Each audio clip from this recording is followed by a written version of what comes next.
So last time we briefly looked into a circuit and used some of the instruments to make measurements for voltage and current. We also saw a method where we can do look at this different parameters and get the results in a table format and in a more organized way. Well, we will continue using definitely more instruments, and I'm going to show you later some of the other instruments that we can use to get the measurements we want. But before I can continue with that, I'm going to show you another method of getting information for the parameters you're looking for.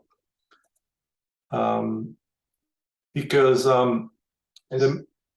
there may be some issues with instruments, virtual instruments. They're limiting, the number of measurements that you can take per unit are limited. For example, a DMM can only take one measurement at a time unless you have multiple DMMs in your circuit. Of course, you can take, a lot of measurements, but as we'll see in item 3 here, if you have a lot of those items, then the area can become really busy, and it's not going to look really nice with a bunch of instruments around in your circuit. It may even be confusing if the circuit is really complicated. And there's also the need to rewire the instruments, like I'm showing you in item number 2, in order to take different readings. So if you want to move from one side of the circuit to another one, you need to rewire the instruments and so forth. There's also no convenient way of storing and recalling prior simulations. In general, that's the case, and no convenient means of exporting the data that you collected to other programs. So some of these issues can be relieved by looking at one option that Multisim provides through the use of the grapher window, as we'll see next. So the grapher window, the grapher utility is a single general-purpose window that will give you simulation data in both text and graphical form. And we saw this in the previous lecture briefly when we did a little analysis. The result was presented in the table format. And so it's really useful because large amounts of data can be displayed at the same time. And you can customize the display, change the titles, change the axes, the fonts, and so forth. And each simulation is given its own area or tab where you can save this for future reference. And another advantage is that it identifies the circuit nodes, so that you always have a good idea of what nodes you have in the circuit in the table. So we're going to look at this in Multisim. And so when we want to see the node numbers, we're going to go into the sheet properties, and for the options menu, the 30 minutes screenshot.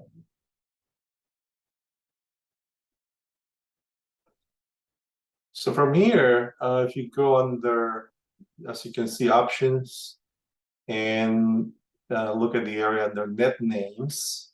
If we select show all, then whenever next time you start drawing a circuit, you're going to see the numbers are going to be visible and on the breadboard area.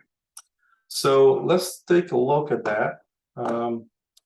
We go into the Multisim application, and let's take a quick look.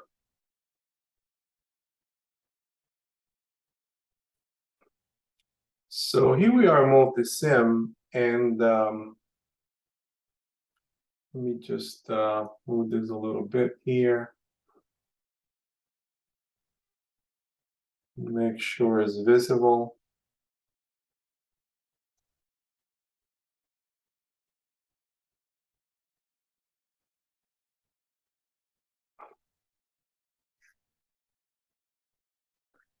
And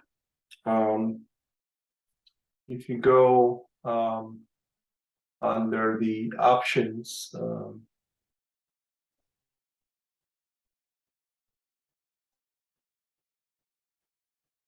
properties here, so I show you, make sure this is selected. See the show all is selected. So when I start drawing my circuit, it's going to show me the nodes, okay, the node numbers. So let's take a look. And let me expand this a little more. There we go. So I'm going to show you with a simple circuit first to show you the concept. So I'm going to get a just a simple DC source as before.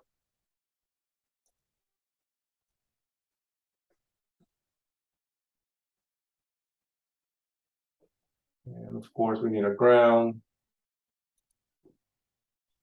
And I'm just going to show a couple of resistors.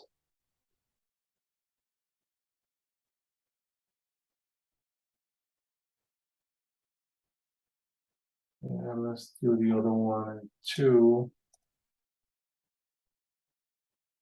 We'll do the usual.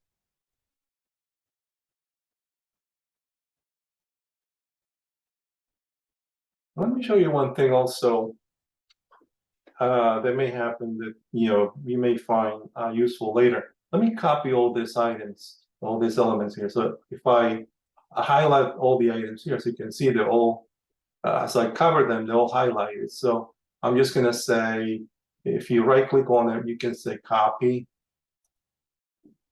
And then if you go to a different point, select a different area in your protoboard, and I'm going to hit paste, and it's going to copy all the elements where I want them. So I'm just going to show them in a different place so you can see something here.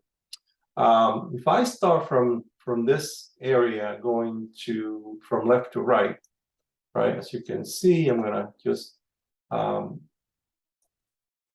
hook up the different elements, and you can start seeing the node, right? So as I go from here, and then I'm going to simply join my ground, right? So I started from left going right. Now let me go from this point now, from right going left, and you see what happens.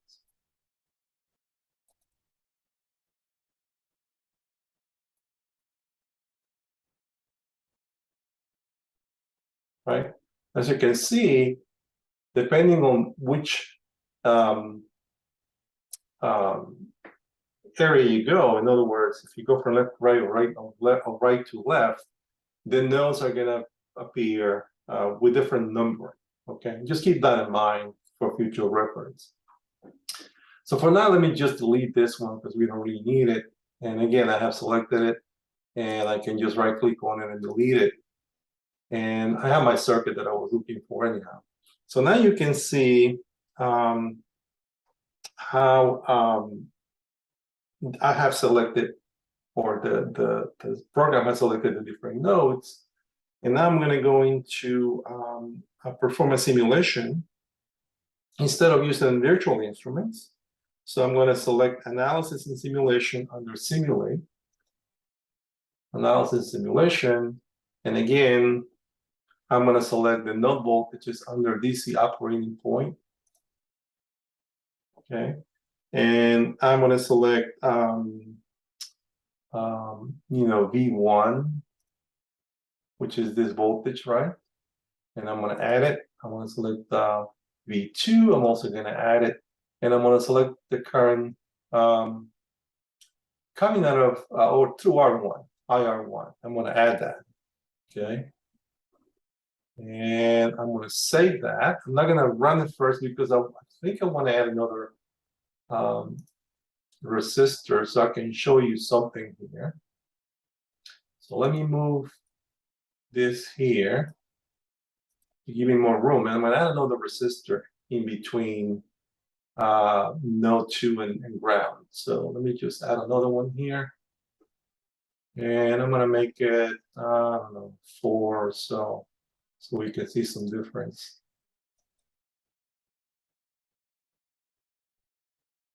And again, I'm going to move it and simply bring it to this point and to this point here, down here. All right. And so now if I go back to my analysis, points that I have selected. I'm going to go again to simulate, analysis and simulation, DC operating point. And now, whenever I run this, right, it's going to show me the voltages, the currents, and even the power if I want. It would select power through absorb R1 here.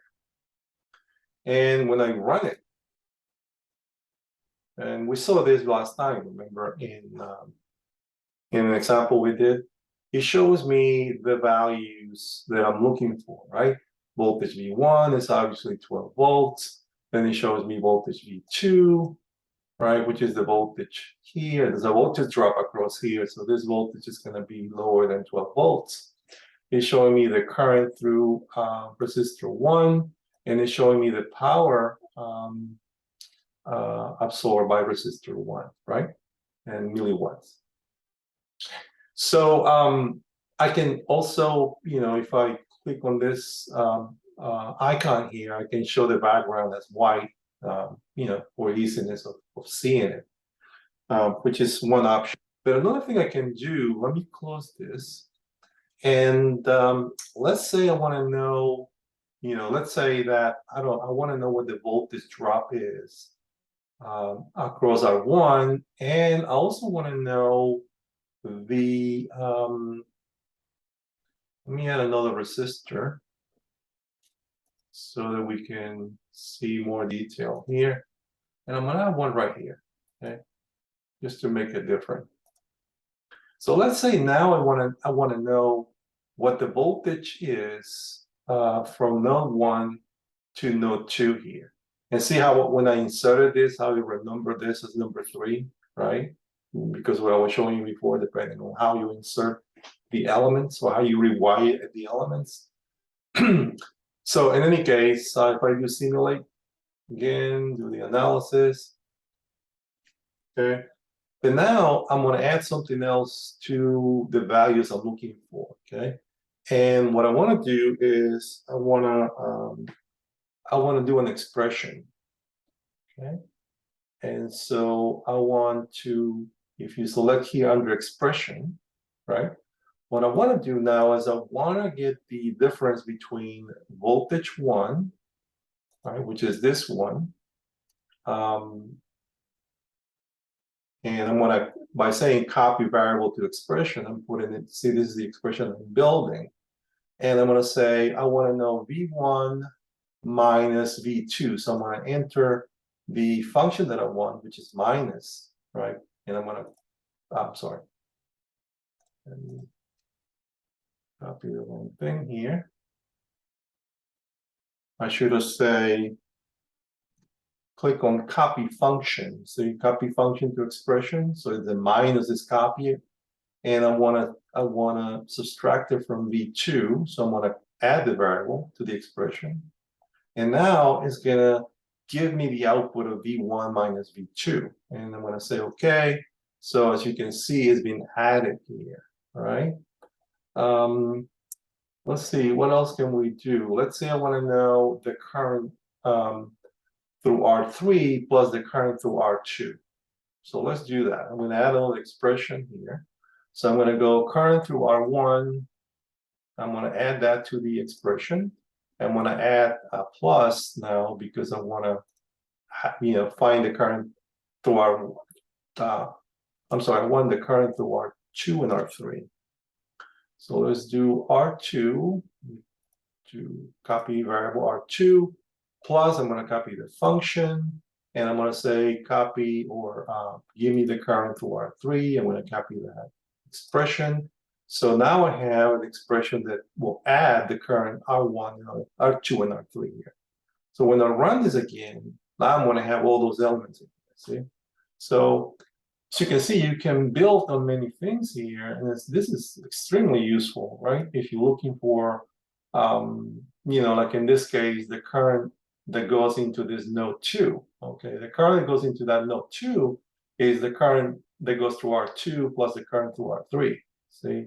Which is this number of milliamps, and so forth. You can see here that the voltage between V1 and V2 is 9.47 volts, right? So as you can see, that's very useful, right?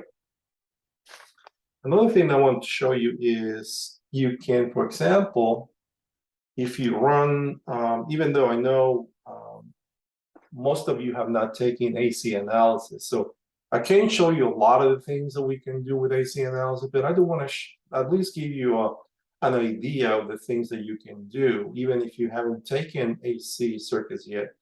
At least you can kind of get a feeling for some of the things you can do, because when you get into AC, the applications are really powerful, and you have some really, really neat tools and the multisim here that you can use. So in any case, let me close this, and I'm going to replace this power supply. And if you want to replace, all you have to do is right-click on it and just do a replace component. And I'm going to now select an AC signal. And don't worry about it if you haven't seen an AC signal. In the next slide, couple of slides, I'm going to give you a little more details into what an AC signal is. And it's a very high level. So you don't have to have taken AC to understand this. It's a little more mathematical, as you'll see in a minute. And I think once you see it, it's going to be kind of intuitive on what that means. And we'll look into that in a little more detail. But for now, let me just select an AC signal. An AC signal changes with time. That's all it is. So I'm going to select this AC voltage. And as you can see, I've replaced it, right? Automatically, right? So what this says is that I have a signal that changes from top to bottom. If you think of a sinusoidal, right? This is a sinusoidal function, right? It has an amplitude, right? It goes up and it goes down. So what this simply means is that this signal that I'm generating has an amplitude that goes to 1 volt to the top, and it goes down to -1 volt at the bottom. That's all it does. And is running at a frequency of 1 kilohertz. So it's changing every every cycle it changes, and the frequency at which it's changing is at 1 kilohertz. So it's just changing with time. And again, I'll explain this in just a minute, but for now, I just want to show you something different here that you can do. So now I have instead of a DC signal, I have an AC signal. And I want to do the same thing that I did before with the simulate, right? So I'm going to go simulate analysis and simulation. But this time I want to show single frequency AC. Again, even if you haven't taken AC, don't worry. I just want to show you some of the results, right? And let me just do and run that. Oops, sorry. And I have to select, remember, right? I haven't selected the output values that I want to see. So what I want to see is, I want to see the input, right? Which is V1. I want to add it to the variables I want to see. And I just want to see the output here through R2. So I want to see the output, let's say I want to see the current at the output, right? Which is IR2. Those are the two things I want to see, right? And then I'm going to run it. And then, as you can see now, it shows you the result as a complex number, right? It has a real and an imaginary component, because once you go into AC analysis, you're dealing with complex numbers. Now, let me change this now. And what I want to do now is close this and change the type of simulation. And I'm going to go again, analysis simulation. And this time I want to see AC sweep. Okay. And again, the outputs that I want to see are going to be my input voltage V1, and I want to see the output current toward 2.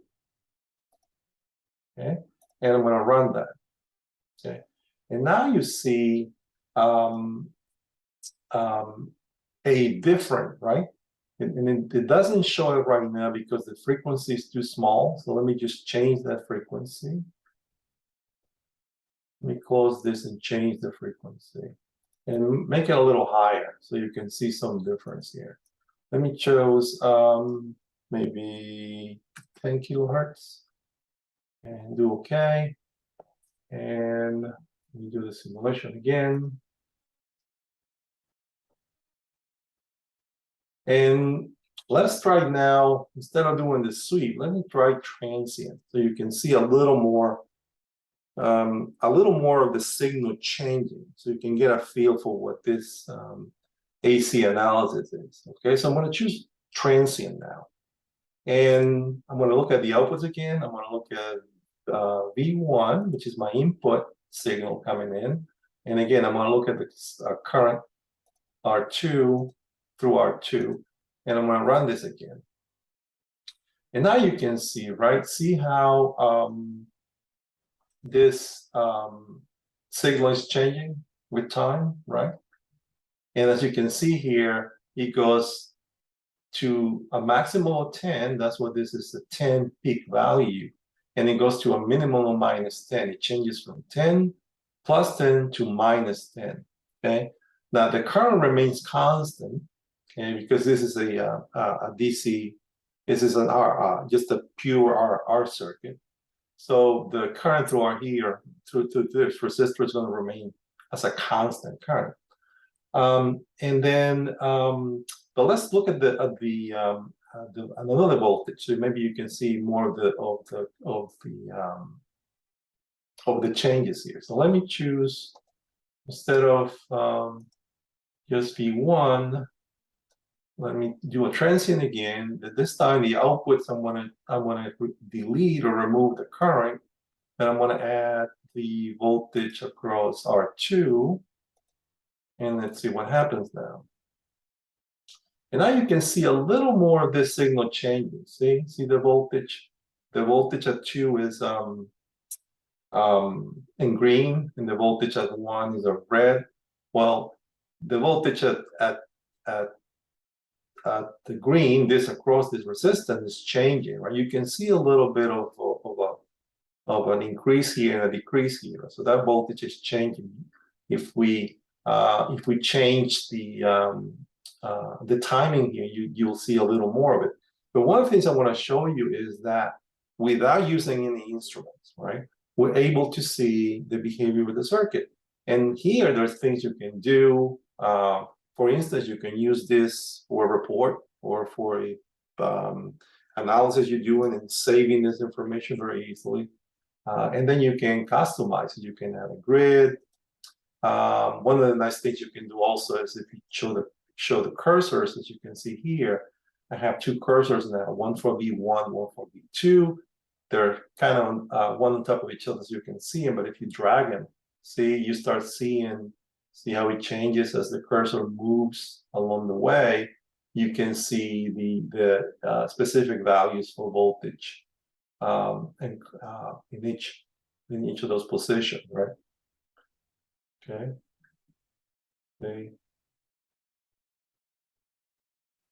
You can see here, this is the maximum point. So at this point, you know, Y2 is my voltage is 9.99 volts. And if I do the same thing for the other one here, see how at this point the voltage is about 2 volts, right? It's not exactly 0. It keeps changing, see, as I move it, right? So this is a nice way of you seeing how the different parameters are changing without having an instrument. And the best thing about this is you can save this information. Okay, you can do a file save and save it. You can save the data as a spreadsheet and use it for some other things. You can also change the way it looks if I want to just look at the points like so, instead of the graph like this, right? You can zoom in, right? Zoom out, and do all kinds of things with it that, you know, before you weren't able to do. And if you remember, I can go back to my previous DC operating points, right? I was doing, right? I was checking this, remember? I did a single frequency analysis, I did an AC sweep, and I did a couple of transients, right? When I changed what I was looking at, here I was looking at current, and the next transient analysis, I was looking at this voltage. So as you can see, there's a lot of things that you can save that virtual instruments don't give you right away, okay? So that's all I wanted to show you on that subject. The next thing we're gonna do is, we're gonna do some other things that are very useful when you're doing more involved circuits, okay? So let me just close this. And now let's say, and I'm gonna do a, I'm gonna change back to DC. So I'm gonna, again, replace the component. And I'm gonna select power source. I'm gonna go to DC. And by default, it gave me a 12-volt DC supply. I'm going to add another one here. So I'm going to add another supply. And I'm going to add another supply to this end. And I'm going to make that one, maybe like a 6-volt supply. Okay. And again, like I said, maybe I'm going to put it on this in between here, right? Like so. So you can see now, this may get a little more complicated to analyze, right?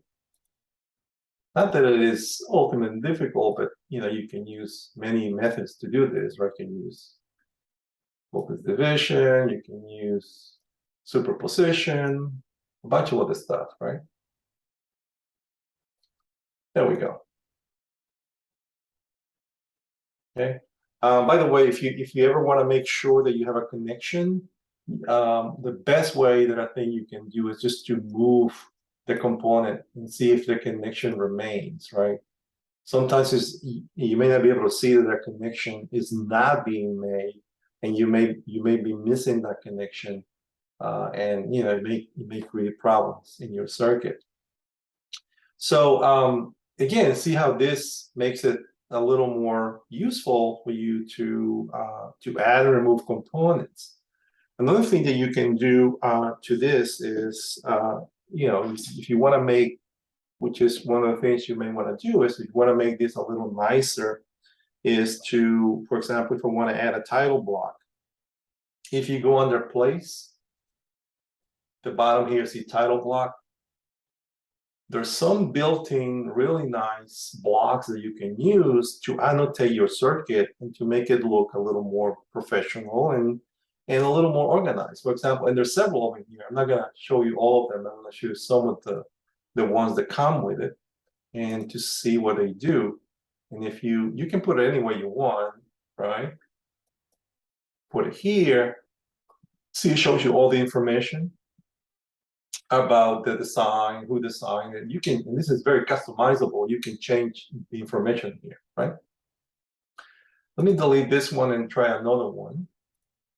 So if we go to place, title block, and let me choose, I don't know, this one. You see how different they look, right? They have different look. For your own, you can add your own logo here if you want, right? And let me just do one more, which is the one I'm going to use to continue.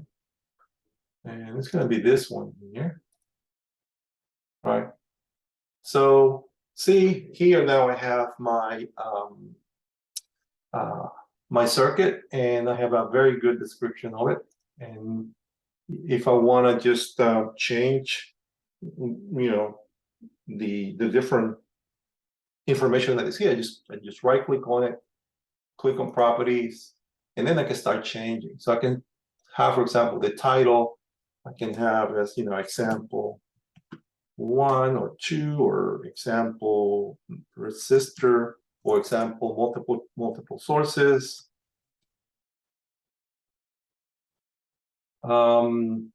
You know, I can add a little description, you know, circuit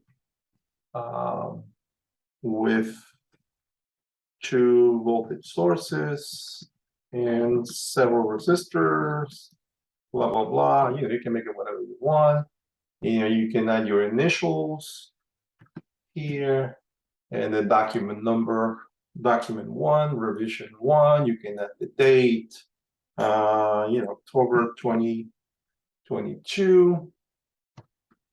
And you can add more stuff in there if you want, right? But see how now it's more customizable, and you can change many of the things that you have in here, and you can place it anywhere you want, right? So those are the little things that will make your designs a little better and more user-friendly and really looking really professional. Couple of things you can do if you go to the graphic annotation under place here. If you go under title block, for example. Oops, sorry, that's the one we're looking at just now.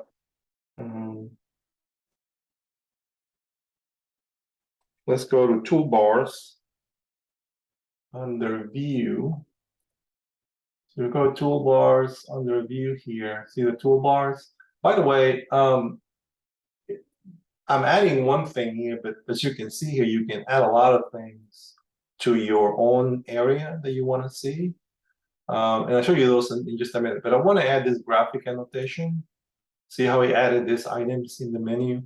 And now I can do things, for example, if I want to, again, make this a little more, you know, nice looking, I can put this into a little square area like that. I can then add, I think I showed you last time, you can add comments to your circuits. You can add titles, right? You know, you can describe the circuit, right? You can move over wherever you want and see, you know, it starts to make things look very nice, right, for you. You can even add images, right? If you click on here, you can add a picture, maybe a picture of your final constructor circuit or whatever. So you can see, you can make things a lot nicer looking by adding these features here, by using those features here. You can also add, like I showed you before, if you save the information I show you for the transients that we did, you can put it in here, right? And as you can see, it starts to really, really look very powerful, because you can look at your circuit and look at the actual data output and how it looks like. You can use it as a table like we did before, or you can use it as a graph and add it to your circuit. It'll be one of the images here that you can add. See, really nice. So what I wanted to show you was that under view and toolbars, you can select what you want to see, right? See, right now we're only seeing a few of the things that are available. Let's say I want to look at the some more of the basic. See, he puts this basic set of devices, and now you have, you know, you can put a capacitor, you can put an inductor, you can put a transformer, potentiometer, and so forth, right? You can put your resistors, you know, just like before, but it's just, you know, it's a lot quicker if you look at this, right? Put this here. See how I can just select what I want, right? You can always change it. See, I can just double click on it and change the value, right? It's just another way, and it's something that you have right here if you want to add it to it, right? Again, just go under view, toolbars, and you can just select. If you don't want to see it, just deselect it. Yeah? So you go under basic again, deselect it. I'm going to go under under that one again, and I'm gonna deselect graphic annotation, right? Just keep it back to the way I had it, right? It's just, again, just another way. You can also add a big description if you want in your circuit. You can start just describing what your circuit will do, and adding a lot more information if you want. But then, again, those are options that you can have to view the information. Okay.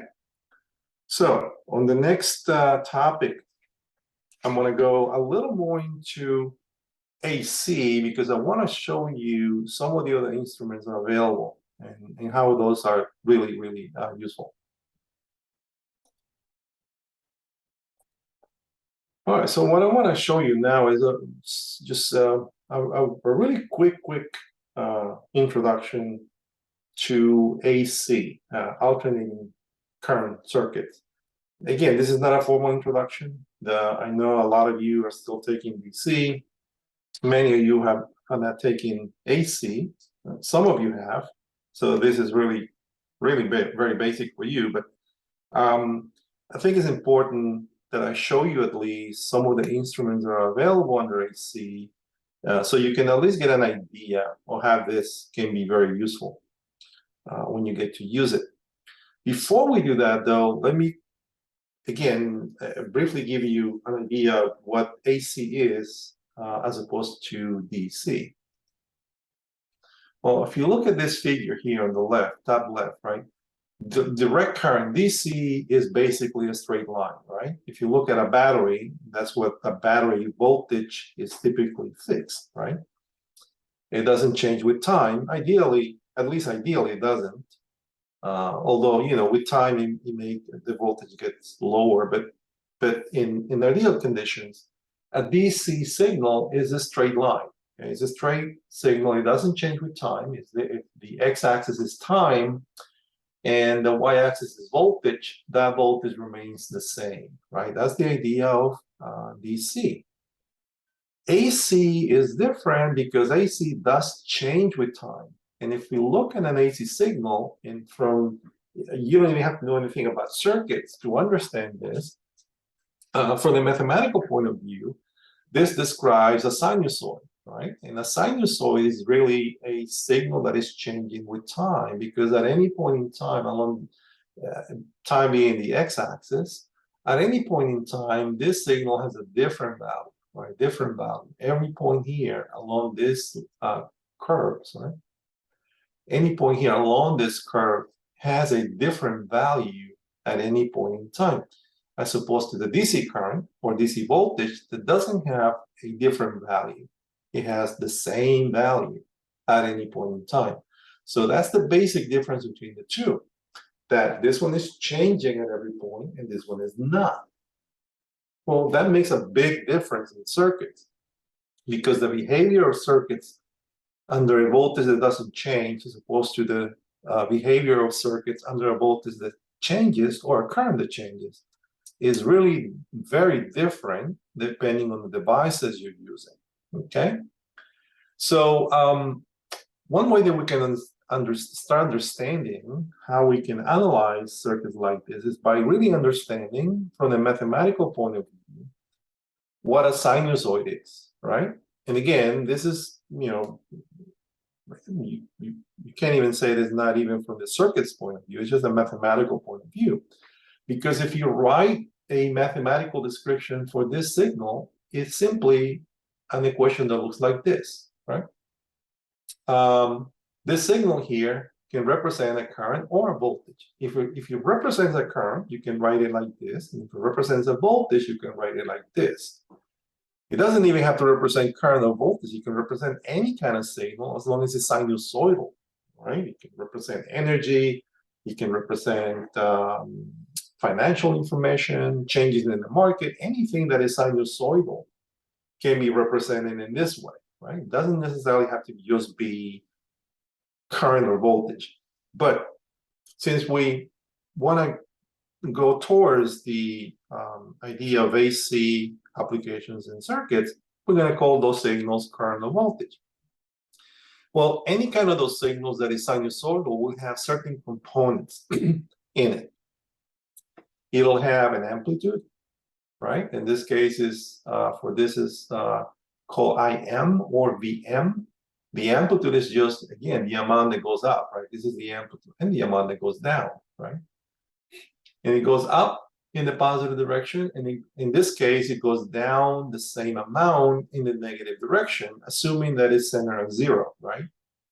And this is, a special case where we say, okay, center at 0. So it's going to go up as much as it's going to go down. Well, the amount that goes up is what we call the amplitude, IM or VM, right? So in this case, this signal, if this signal is a voltage, this top point here, the maximum will be VM, right? And this will describe a cosine wave, which in reality, this is a sine wave more than a cosine wave, but it doesn't really make a big difference for what we're discussing here. What we want to understand again is that this expression here describes this behavior, where this is the amplitude, the amount that goes up, and the amount that goes down, and the W here, which is really an omega, is a Greek letter omega, represents the frequency. It represents the radiant frequency, okay? And T, of course, is time, and this phi letter here represents the phase angle. And I'll explain what the phase angle is in just a minute.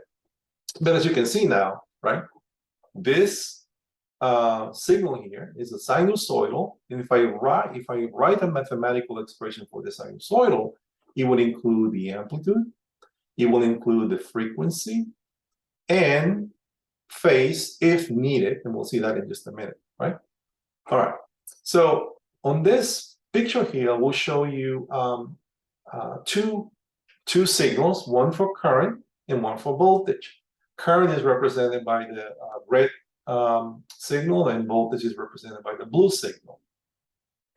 And one of the things that you can see is that even though the amplitudes are not the same, see the amplitude for the current has a lower value than the amplitude for the voltage, right?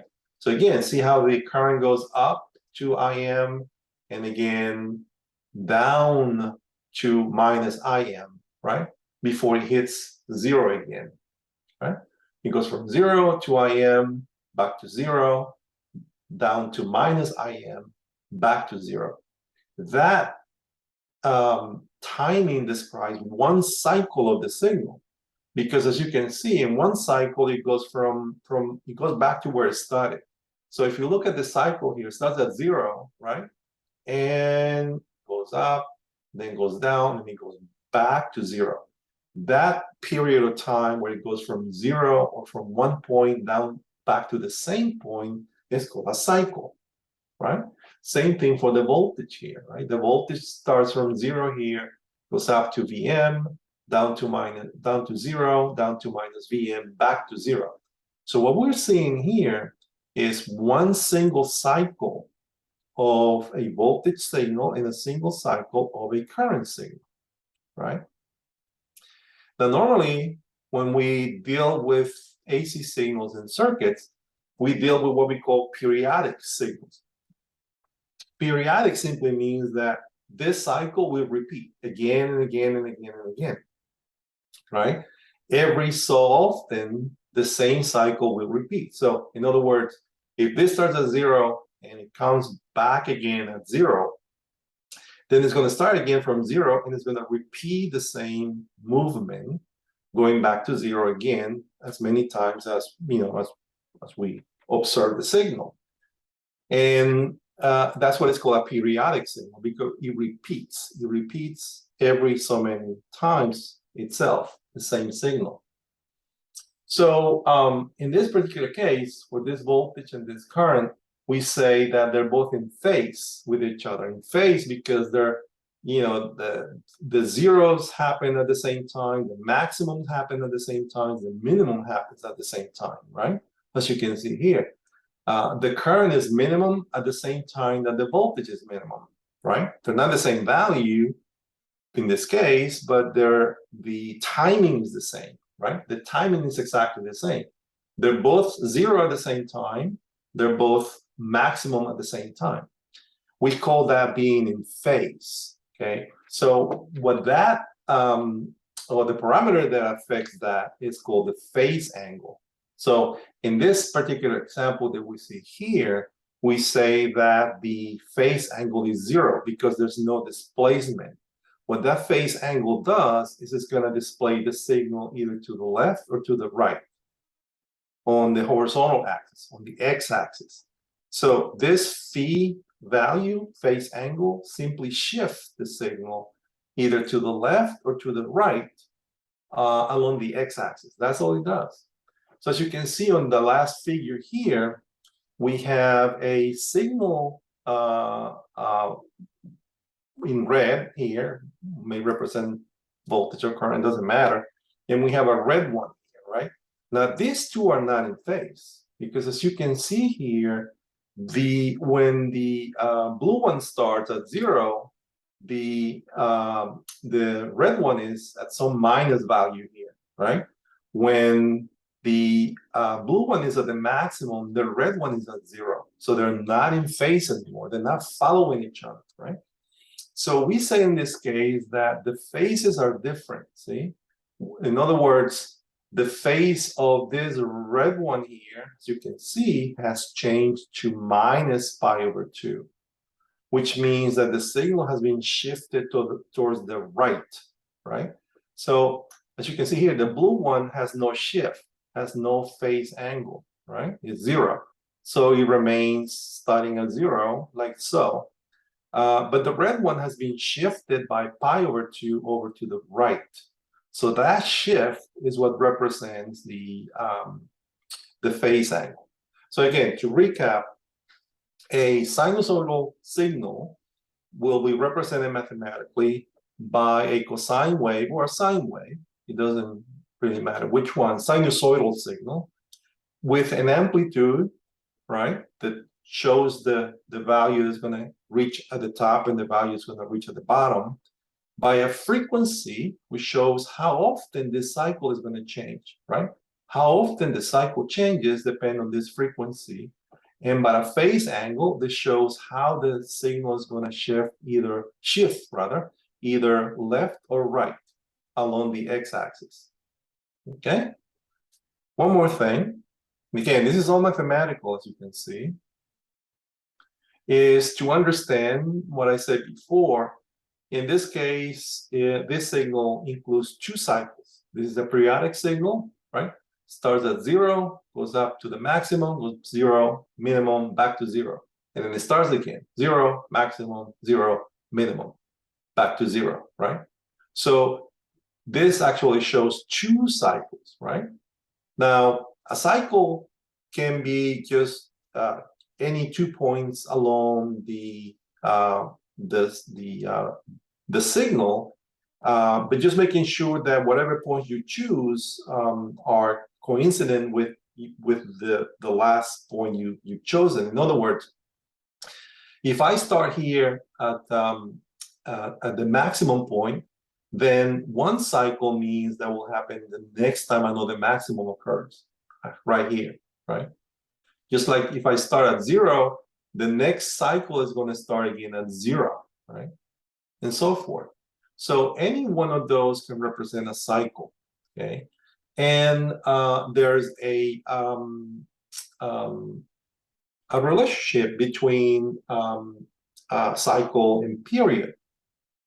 Well, the period again is just the amount in time that takes to repeat that cycle, right? That's what we call the period. So as it goes from 0 to 0, how long does it take? Well, that's what we call the period, okay? And the period and the frequency are related by this expression here. They're reciprocal from each other.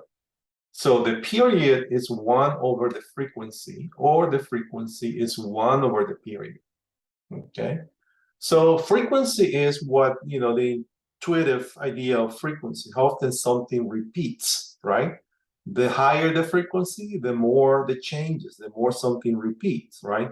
The slower the frequency or the smaller the frequency, the slower the signal is, right? And that's what the relationship is between that and period. Okay, so with that, I think we have enough to at least understand when we look at a signal in AC, how is it behaving?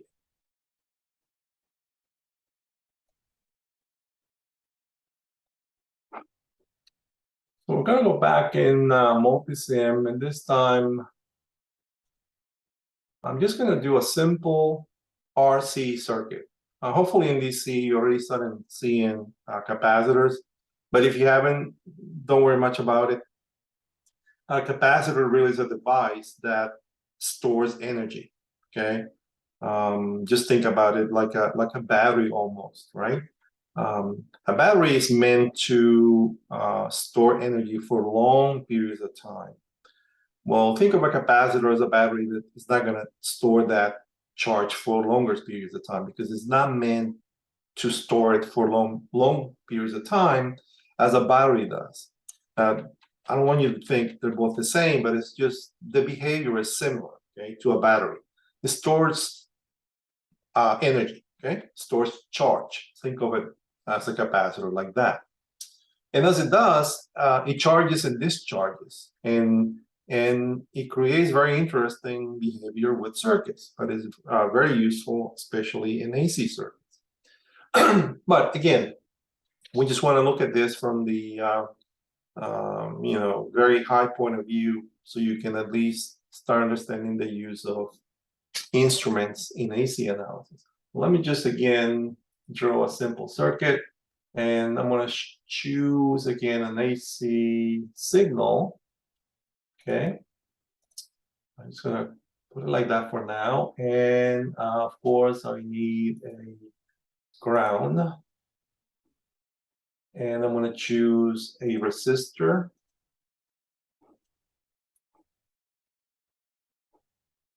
And I'm just going to choose a 3K, and I'm going to put it somewhere here, and then I'm going to choose a capacitor. Again, don't worry if you haven't seen capacitors, we just be interested in looking at the output at this point, not how that happened. Okay, but what do we get? So let me get 1 microfarad. The units of capacitance are farads. Okay, again, that's for you, those of you that have not taken AC or haven't gotten to capacitors yet, don't worry about it. We just want to look at the output here. Okay, so that's all I need. Let me flip this, because that's going to be where I take my output, and I'm going to connect them together. So I'm going to connect my source to the resistance, and I'm going to connect the resistance to my capacitor, and I'm going to connect this to the capacitor to the negative of the source, and of course my ground. And that's my circuit. That's all I got. All right. And let me just zoom in a little bit here.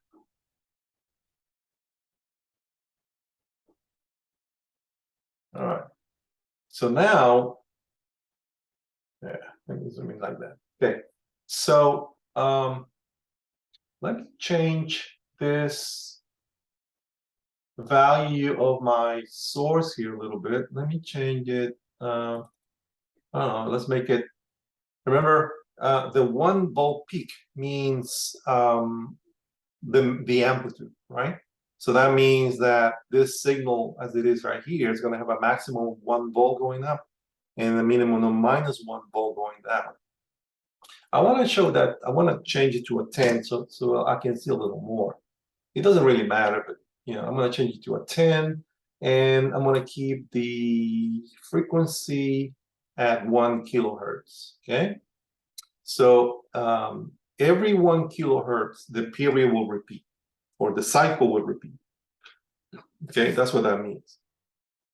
Every 1,000 kilohertz stands for cycles per second. So every 1,000 per second, that signal is going to change, back to the same cycle again, repeat itself again. All right, so what I want to do is show you the instruments that are available. So let me just first grab the scope this scope here, the scope is an instrument that measures AC voltage. Okay, that's basically what it does. It measures AC voltage, okay? And it shows you a graphical representation of the AC signal. So this one that I chose here is the generic oscilloscope that you have with multisim. Okay, it's the most basic one. And a scope has usually 2 channels or more. Well, each channel means that you can see a signal, a different signal at the same time. Okay, or you can see the same signal twice if you want. It just means that you can see 2 signals at any one time on the screen. Okay, so what I'm going to do is I want to see how the input looks like, and also see how the output looks like, right? Which is this output right here. So I'm going to hook my input. See, I'm going to hook my input signal to channel 1 of the scope, right? And I'm going to again ground that. And I'm going to choose the output at this capacitor to be seen in channel B or channel 2. And again, I'm going to ground it. So right now I hooked up my 2 channels, channel A, channel B. Channel A is hooked up to my input. Channel B is hooked up to the output across the capacitor. Okay, and that's it. I'm going to double click on this so I can see the display. Right, so that right now I have it hooked up as I said, but I just want to look at the display now, how this is gonna, what this is gonna give me. And let's see if I can, give you a little more detail here. There we go. And I'm gonna just run it, right? So I have an input signal of 10 volts peak to peak. I'm sorry, 10 volts peak, amplitude of 10 volts, and a frequency of 1 kilohertz. And then the output signal is going to look like a sinusoidal, but we'll see how it looks like. I'm going to run it, and after a few seconds, I can see the information. See? So now let me, to really look at what's going on, I need to maybe slow down the signal a little bit.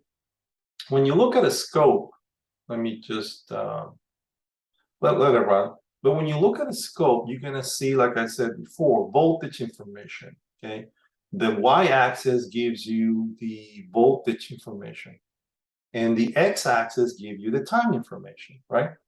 So I have a 10 volt peak to peak peak signal, like I said, running at a frequency of 1 kilohertz. So I'm going to try to slow down the signal so that I can see a little more detail here, see? Right? And let me just maybe a little slower, and I'm going to stop it, right? See, if I click on single, it's going to stop it, right? If I click on normal, it's going to continue, because it's a remember, it's a periodic signal. See, it keeps going and going and going and going. It keeps changing every 1 kilohertz. So I'm going to stop it just so we can observe it a little better. Okay, and now what you can see is channel A. Remember, channel A is my input, and channel B is my my output, right? So as you can see, channel A, like I said before, it goes up.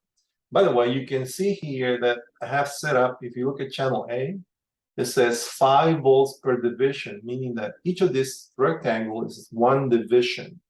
So on the y-axis, you see that the larger signal covers 2 spaces or 2 rectangles on the up, and 2 spaces or 2 rectangles on the downside, right? So that means that each rectangle is 5 volts. So 2 rectangles mean 10 volts, which is exactly what I have, 10 volts as the amplitude. So it goes up to 10 volts, down to minus 10 volts, up to 10 volts, down to minus 10 volts, right? And I kept the scale the same for the output. the output of the capacitor, but the output of the capacitor is really a lot smaller, as you can see, right? So if I change the scale of the B channel, if I go a little lower in the divisions, see, I can see a little more detail on what exactly am I getting at the output side. Now, on the output side, the signal is still sinusoidal, as you can see, right? But the amplitudes are different. And the way I can tell the amplitude of the output signal, channel B, is again by looking at the division, see? And here I have 500 millivolts per division, which means that this output here, which is the smaller one, goes one up and one down. So it means that it goes 500 millivolts up, 500 millivolts down. So it's a lot smaller than the input signal, as you can see, right? And I can also look at the frequency information. And by the way, if you look at what these two signals, and remember what I said before about phase shift, you can see that they're not in phase. The maximums don't happen at the same time. The minimums don't happen at the same time. It's out of phase. The output signal, the one across the capacitor, is shifted towards the right, as you can see, right? So the phase is different, right? They have a phase difference between the two, see? And the amplitudes are different. But the frequencies remain the same, see? And so what that means, again, is that if I go from, let's say I go from, let me just see. If I go from, let's say, I'm trying to choose a point that,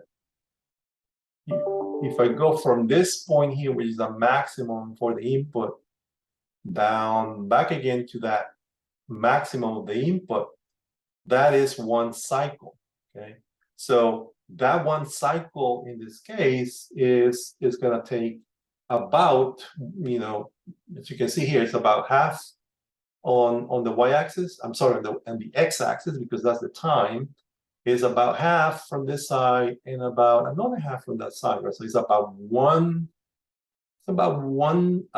division from this point to this point, right? It's one division along the x-axis.